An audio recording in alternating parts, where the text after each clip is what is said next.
Hello and welcome to a new MA Tips video. Today I would like to show you a new and massive function regarding our presets, which is called Recast. Let's have a look what this function can do for us.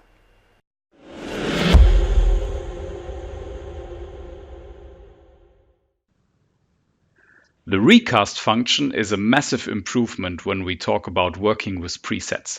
Let's have a look at a small example. I take my spots and I turn them to full, and we adjust the position a little bit like this, for example, and I want to store this as an all preset. So in the all preset pool, to store the dimmer and position together as one preset, I can do this, take the preset again, and we store a sequence like this. We clear the programmer and I play back the sequence. So I say go sequence number 2, and we see our dimmer and position values are played back in that sequence. So far so good. I take my spots again and I want to add a nice color to my all preset.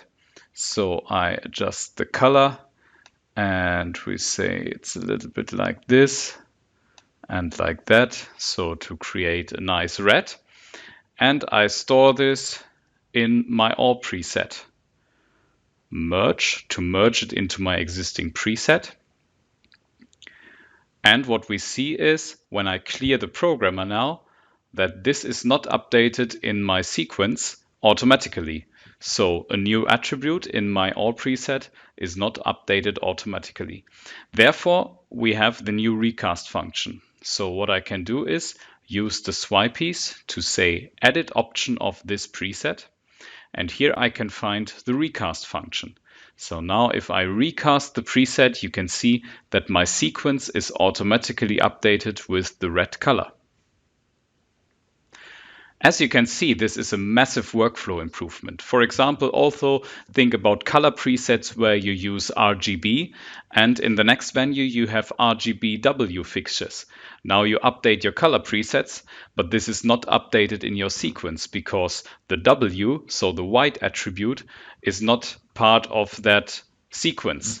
It's a new attribute, and therefore normally you would have to go through all your sequences, through all your queues to update this. With the recast function, you can update this automatically in all your queues and sequences. I hope you enjoy that function. Try this out and see you next time for the MA tips.